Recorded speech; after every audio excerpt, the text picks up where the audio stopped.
Rafael kabur ke luar negeri, sempat samarkan harta kekayaan. Rafael Alun Trisambodo dikabarkan kabur ke luar negeri.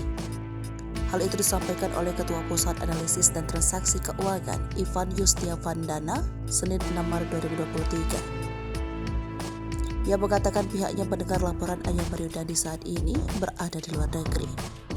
Pelansir dari tribunnews.com, PPATK mendapatkan pengaduan masyarakat terkait hal ini.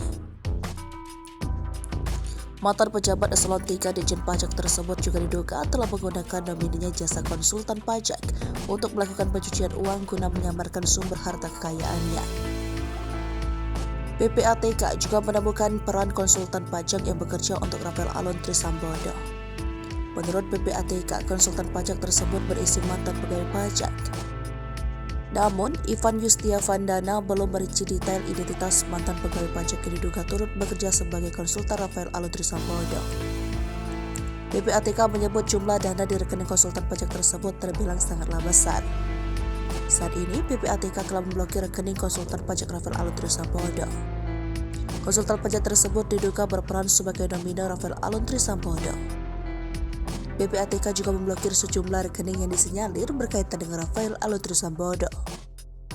Pemblokiran rekening dilakukan karena PPATK mendengarai ada peran pelaku tindak pidana pencucian uang profesional atau professional money launderers di balik harta jangkal Rafael Alun Trisambodo. Sementara itu, Komisi Pemberantasan Korupsi menanggapi kabar Rafael Alun Trisambodo pergi ke luar negeri. Deputi Pencegahan dan Monitoring KPK, Pahala Nainggolan menyampaikan, pihaknya tidak bisa berbuat banyak apabila konsultan pajak tersebut melarikan diri ke luar negeri. Sebab kasus Rafael Alun tersebut belum mencapai tahap penindakan. Meski begitu, KPK akan memikirkan cara lain untuk tetap menelusuri harta jangkal Rafael Alun Trisambodo.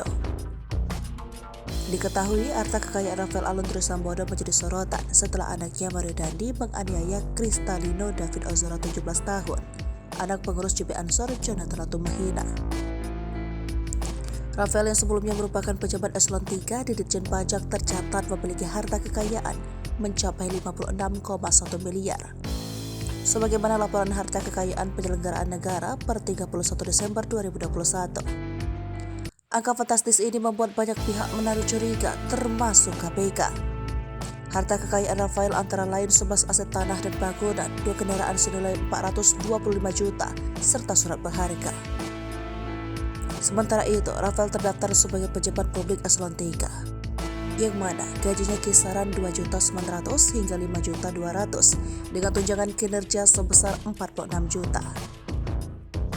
Jumlah kekayaan Rafael 4 kali lipat dari harta kekayaan bosnya atau Direktur Jenderal Pajak Kemenkes Suryo Utomo yang sebesar 14 miliar rupiah. Bahkan harta 56 miliar milik Rafael tersebut sedikit lebih rendah 1,9 miliar dari harta Menteri Keuangan Sri Mulyani. Rafael sendiri telah menjalani proses klarifikasi pihak KPK atas harta kekayaannya sejumlah 56 miliar Rabu 1 Maret 2023. Rafael pun menyatakan sudah menyampaikan semua hal terkait harta kekayaan kepada KPK. Pemilik mobil Rubicon rupanya tercatat sebagai penerima bansos dan bantuan tunai BLT. Tak ada yang menyangka, ternyata nama yang muncul dari kepemilikan Rubicon tersebut adalah seorang yang punya kehidupan bagai langit dan bumi dengan Mario Dandi. Dia adalah Ahmad Saifuddin, 38 tahun. Pria ini pernah menempati rumah kontrakan di Gang Jati, RT 1 RW 1 Mampang Perapatan, Jakarta Selatan. Ketua RT setempat, Kamso Badrudin, 49 tahun, mengaku kaget ketika mengetahui Saifuddin memiliki Rubicon. Tentu saja, tak ada yang menyangka bahwa di balik kesederhanaannya, Ahmad Saifuddin merupakan pemilik Rubicon yang dipakai Mario Dandi. Menurut Kamso, Saifuddin termasuk warga yang kurang mampu. Kendaraan yang dimiliki Saifuddin juga hanya motor tua. Saifuddin sendiri pindah dari rumah kontrakan di Mampang antara tahun 2007 hingga 2008. Namun pada tahun 2002 silam, dia sempat mendatangi rumah Kamso untuk mengambil bansos dan BLT. Setelah terus ditelusuri, terungkap bahwa ternyata Ahmad Saifuddin juga memiliki profesi yang bisa dikatakan jauh dari keluarga Mario Dandi. Pak Langit dan Bumi, profesi pemilik Rubicon yang dipakai Mario Dandi tersebut adalah seorang cleaning service.